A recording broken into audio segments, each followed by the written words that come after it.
Good evening, friends. It was good to discuss the budget uh, uh, with each of you over the last 15, 20 minutes. The understanding I got that each of you have followed the budget in your own way. You've understood it in your own way. And between all of us, you've kind of captured the essence of what the budget recommendations are this time.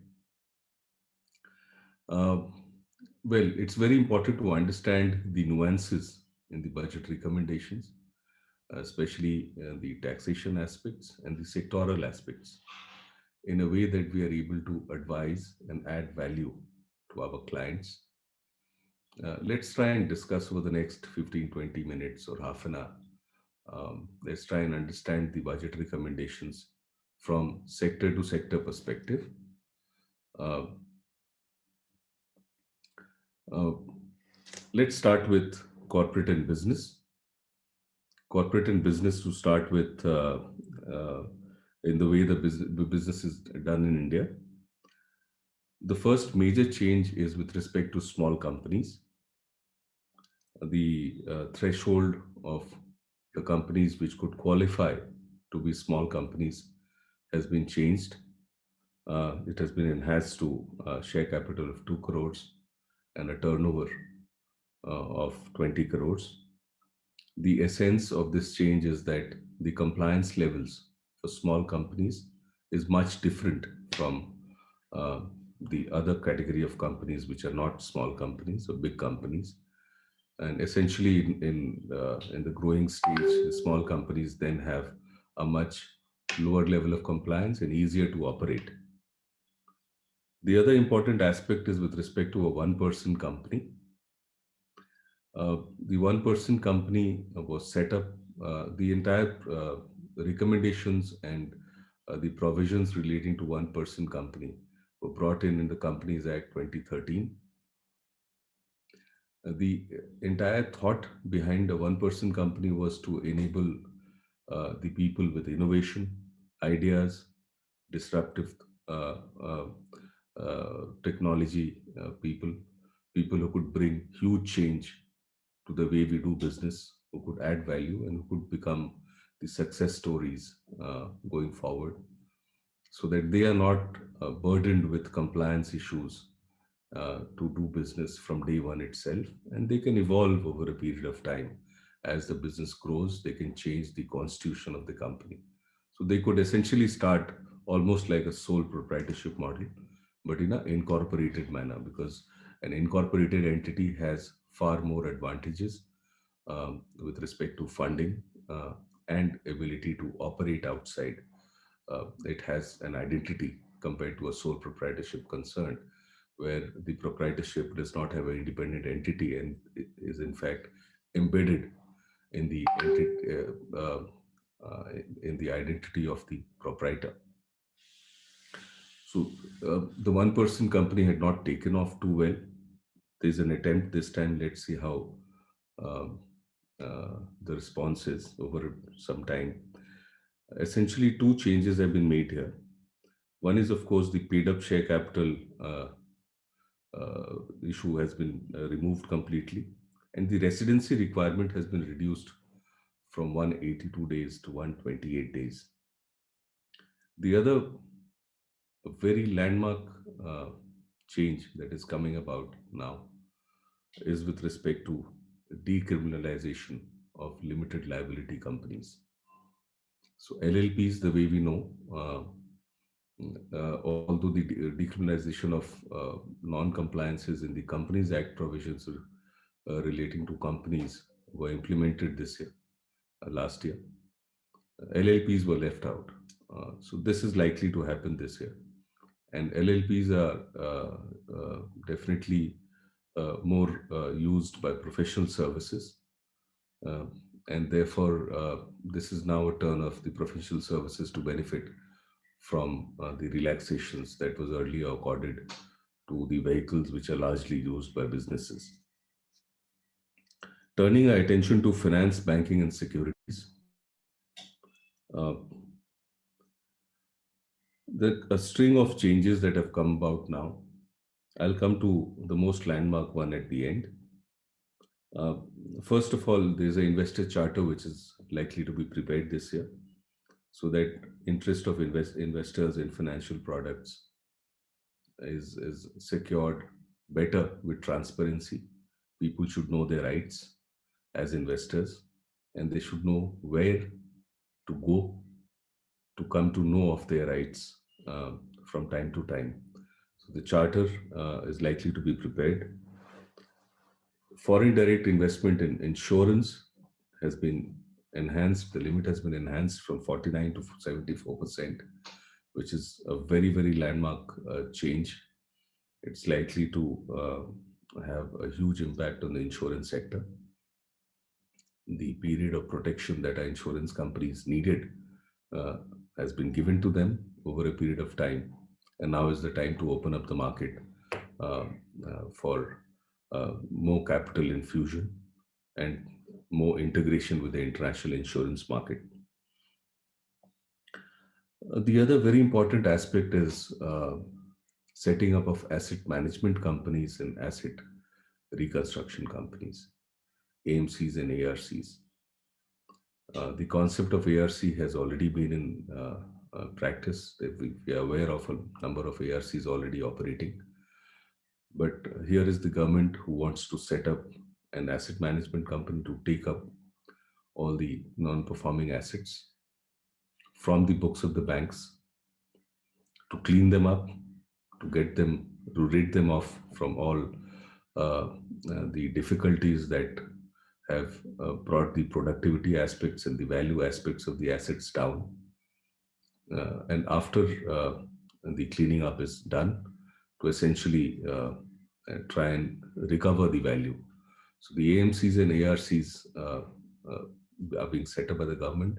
There could be a possibility of consolidating different arms of the government or different institutions under the government umbrella already operating in these segments into one.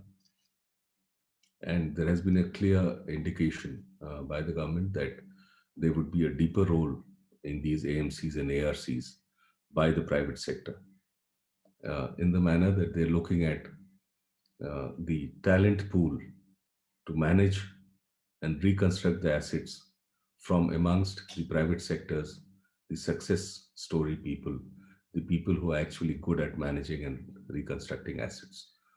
So the change this time is that the effort is not to set up a company under the bureaucracy and keep it away and at a distance from the entrepreneurs. The other important aspects to note this time is that disinvestment has been put on a fast track, and there were clear indications to the extent of actually naming the entities who would be divested within the next 12 months. And of course, the much awaited initial public offering uh, of the Life Insurance Corporation is also likely to complete this year. The icing on the cake on the financial market and banking reforms is an attempt to consolidate all the legislations relating to the securities market into one code. It would be called a securities market code. Multiplicity of legislations, multiplicity of regulators, multiplicity of oversight bodies has not really helped in trying to regulate the financial markets the way it should be.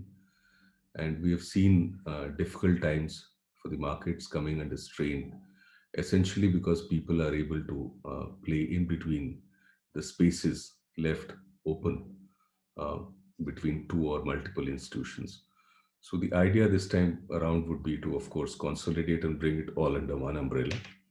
And this could also give or make way for a unified securities market regulator. Uh, the new changes could also bring about a much deeper role for the private sector on the regulation bodies, and of course the rapid changes we are seeing around the financial markets, the digitalization of financial markets, the new digital currencies, which our banking systems and financial markets are not being able to understand, and therefore not being able to accommodate in our own market regulation. So we could see some exciting times there. In a couple of years, we could all possibly see things like bitcoins also forming part of our financial system, provided we are able to understand and accommodate and plug in the relevant uh, regulations around how business around bitcoins should be done in India. Let's now look at some of the taxation aspects before we go into some sector specific discussions as we progress. The income tax slabs, as we are all aware, remain unchanged. So there are two sides to that, the perspective, whether it's good or bad. Uh, the upside is that there's a far more consistency now. Uh, Predictability and consistency uh, would help both individuals and corporates plan their businesses better if they know that this is how the taxation umbrella is going to be consistent for the next couple of years. And as an analyst, seeing that there is no change this year on the tax compliance side and the way the entire budget is oriented, it is possible, very highly likely, that the next couple of years, at least 2 to 3 years also, there won't be a change in the income tax slabs, or if at all there are changes, they would be for passing off more benefits rather than imposing new taxes or levies. This year has been the most difficult year, the largest crisis of the century, and therefore, if it has not come now, and the way our budget has been balanced between the supply and the demand side, indirectly the demand side and far more on the supply side, I think in times to come, next 2 to 3 years, we should not expect any major changes in the income tax slabs. There are some significant changes on trying to bring about transparency and ease on the taxation side. A couple of them are the reopening of assessment, which was earlier up to 6 years, so you have to maintain your books for 6 more years, has been reduced to 3 years. And in other cases where there is a case of tax evasion, it's up to 10 years. But the rider that has been provided now is that there should be direct evidence of a fraud, of a tax evasion of more than 50 lakhs. So the evidentiary issue is very critical, and the threshold of 50 lakhs is again very critical. So it's likely that a large chunk of uh, cases where there are alleged tax evasion may just fall through this regulation and may not really be subjected to a reopening on this particular ground. Then, of course, we look at dispute resolution and IT/AT functioning. Dispute resolution committees, faceless committees for tax assessments, and of course, the IT/AT is income tax appellate tribunal functioning is good to also go faceless going forward. Both are very, very welcome steps because the primary cause of concern of corporates as well as high net worth individuals uh, has always been the subjectivity of handling of tax issues by the department. That subjectivity would go with this change. And of course, there are some very individual relaxations on tax holidays and deductions and incentives on the income tax side as well as on the custom side. There's a discussion of reviewing 400 exemptions from the past, exemption stroke deductions, uh, which need to be revisited to see if they are relevant anymore. These are matters of fine print, and I would recommend you pick up those side of the budget discussions and recommendations and have a look. And for sake of time, I'll skip those individual numbers. Now let's go through the issues that impact sector-wise. Let me take up the digital sector first. And there's been a recommendation this time for a provisioning of 1,500 crores, which is earmarked for promotion of the digital mode. of payment. And the other important change here is that companies whose business is 95% or more, if the transactions are digital, uh, and the turnover,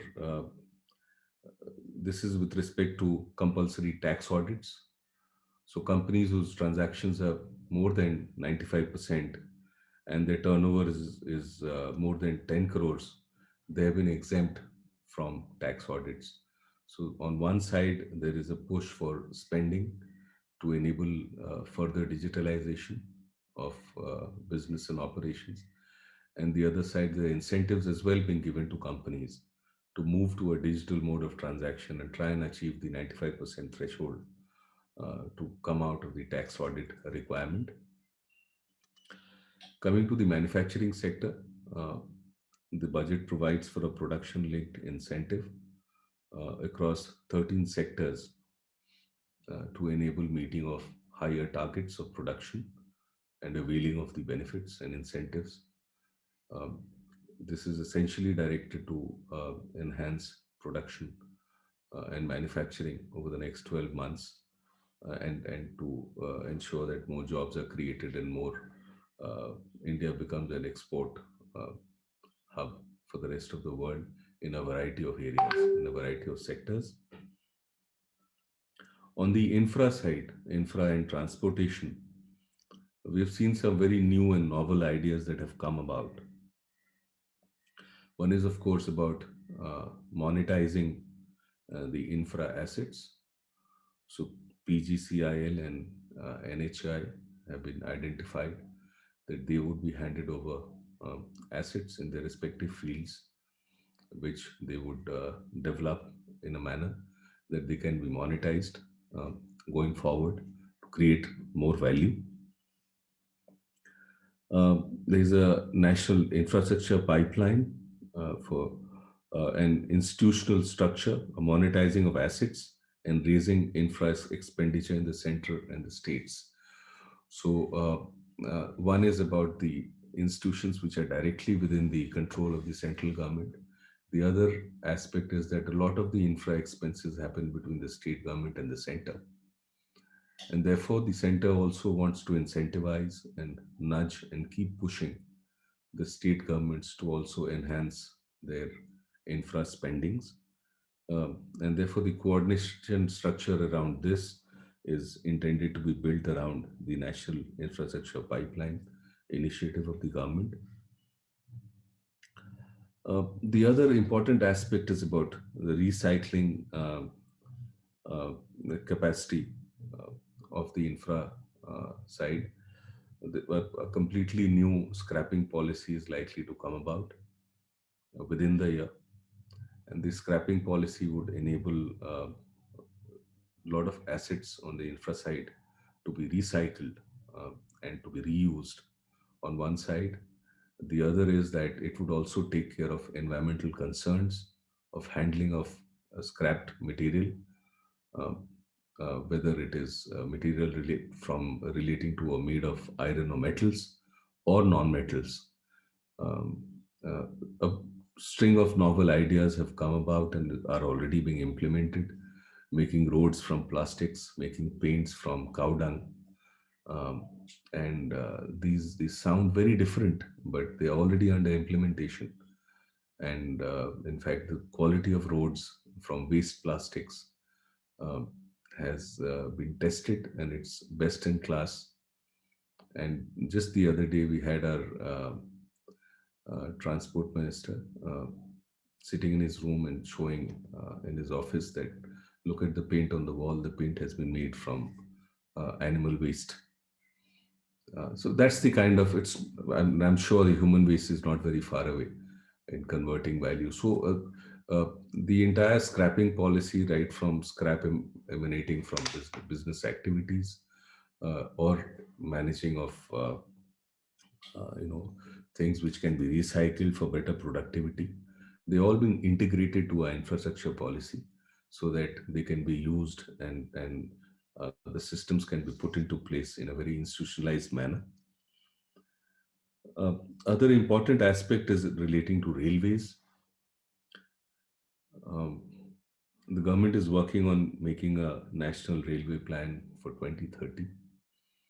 There is a very clear understanding that the railway needs for the country are very different from what we perceive now, including the way businesses are being done, including the way uh, products and finished goods and raw materials need to move across the country in a seamless way.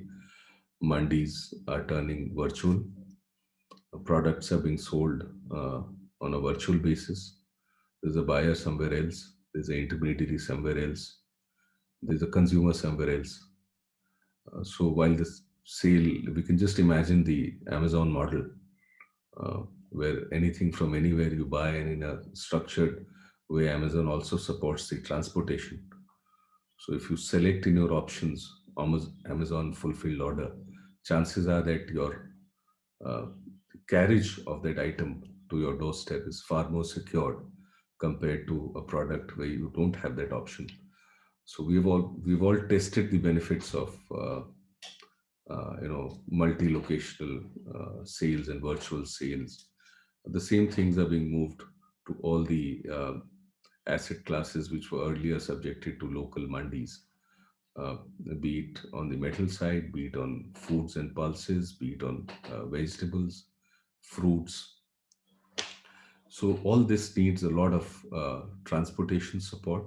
So we would see the railway plan 2030 address a lot of these futuristic issues, where with 2030 in mind, the outlook will be for 2050.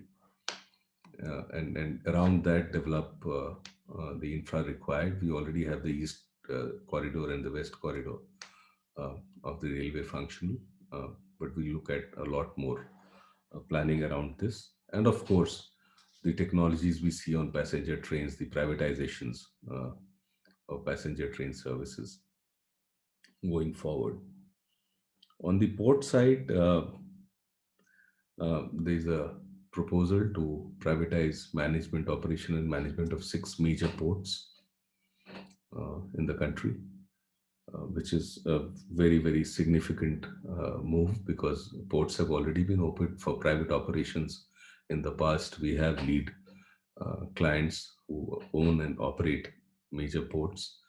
Um, the disconnect in the market operations of public sector run ports and the private sector run ports has created a very huge differential experience of the users of the ports. While on one side we want to become the service corridor for ports services on for this side of the world, on the other side, our own ports are managed so differently that the user experience of merchants who come to dock to use our services is very different. So there needs to be a standardization both in terms of the service offerings, the costings, as well as the user experience.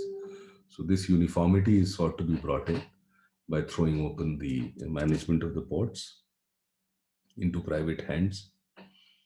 On moving on now to the power and energy sector, we are likely to get a very comprehensive national hydrogen mission uh, within this year, which will focus on recommendations and steps to be taken for generation of hydrogen from green power sources, particularly, and of course, introduction of an independent gas transportation system. So just like sharing of bandwidths, sharing of other infra we've seen on the telecom side, the way we have seen in other sectors, even the gas pipelines, transportation infra which has been created by uh, public companies and the government needs a very transparent policy on sharing of the infra.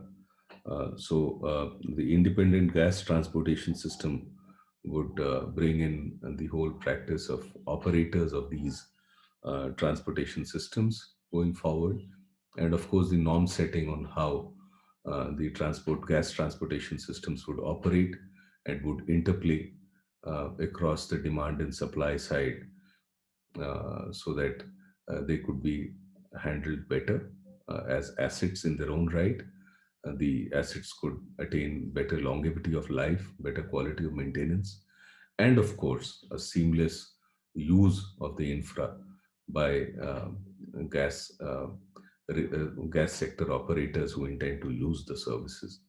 And this would ultimately end up with a very good experience at the user level, on the consumer side, like you and me, as well as business consumers who use gas as their primary source of power.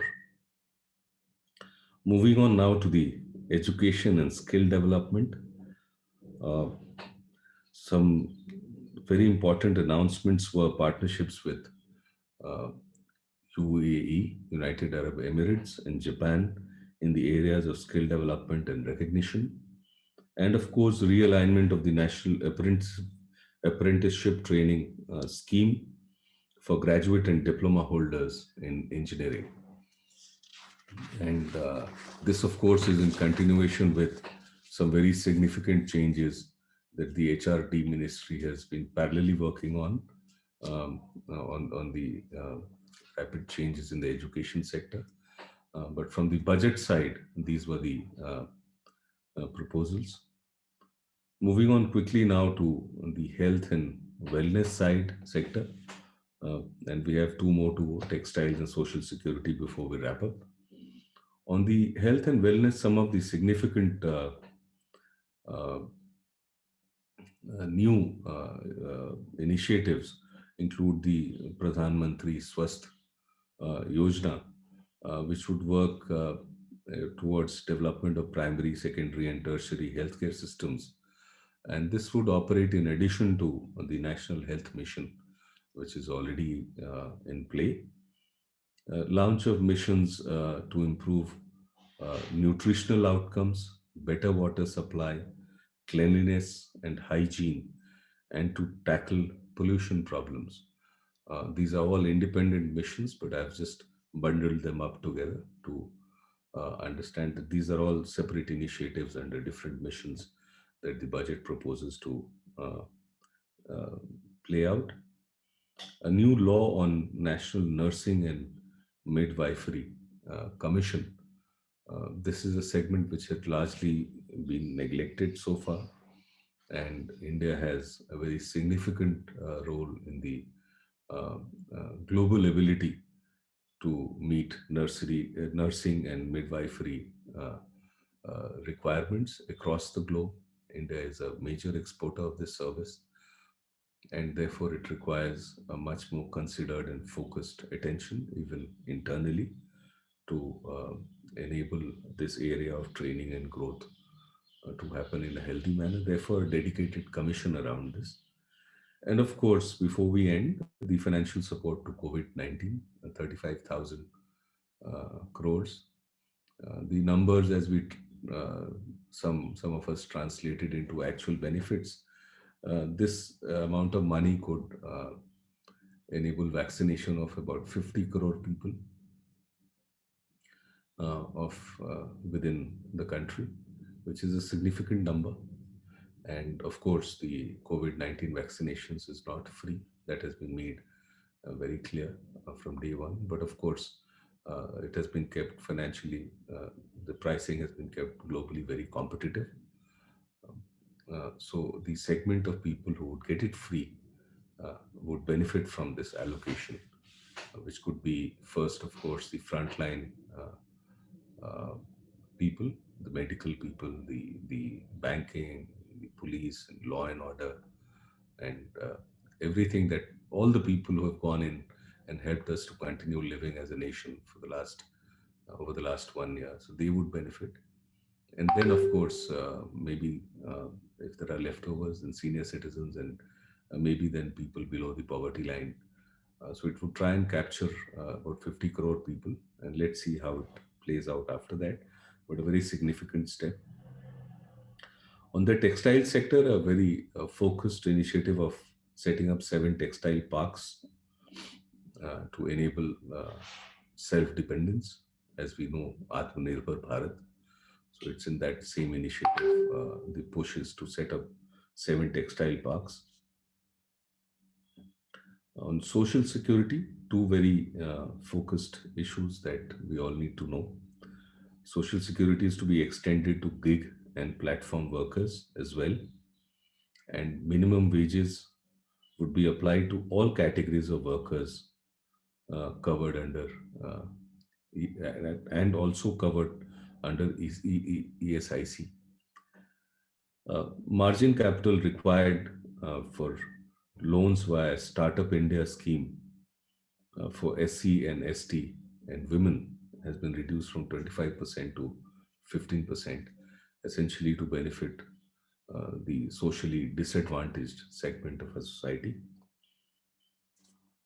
Uh, this is largely sector-wise discussion around the issues that the budget has tried to address.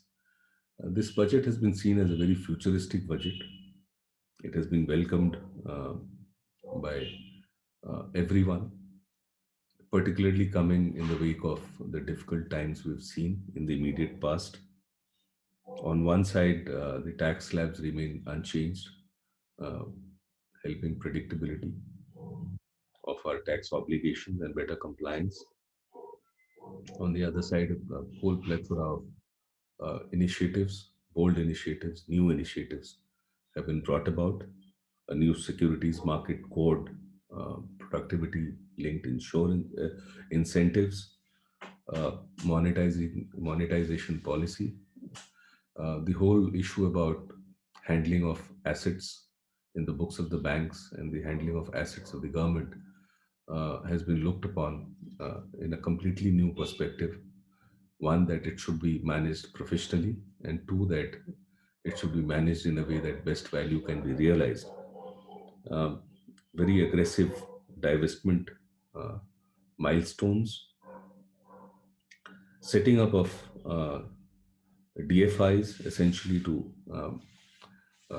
bring about a huge corpus to be available for funding of infra projects.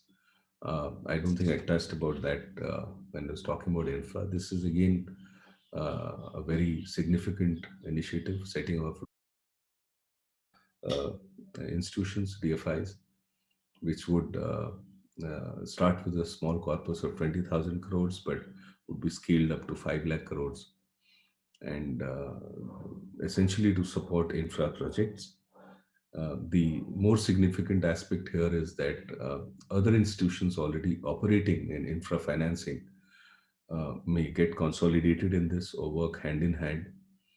And the finance minister was quick to clarify that private sector engagement in these the DFI that will be set up would gradually be increased in a way that uh, there's better transparency and oversight by the private sector itself, and therefore better value being given away to infra projects for the financial support they need. And of course, the stellar announcement around enhancement of FDI cap in the insurance sector. So these are very significant changes. Um, as we have come across on the other side of the budget, and of course, on the other side of COVID 19, this is going to be a very exciting phase for us as a firm because our clients need a much higher level of support and engagement with us. I remember the times of the early 90s when privatization and had set in and liberalization had set in, where suddenly a lot of businesses were opened up and competition was opened up, or boundaries were opened up, and there was space for setting up new regulators, new laws in areas which were never regulated earlier. We worked tirelessly across sectors uh, with the clients, helping them understand the M&A market, helping them understand the compliance issues in their sector, helping a lot of them set up compliance regimes for themselves because most sectors were still left unregulated, and therefore self-regulation was the only way the sector could attain a sustainable model uh, of growth. we see that same opportunity and same situation now. I think the next decade or so is going to be very exciting for the legal profession as such, and particularly for firms like us who have helped our clients, grow to such big heights over the last 2 decades. They need our help all over again to rebuild themselves, to expand themselves, to go global. Uh, and we look forward to some exciting times.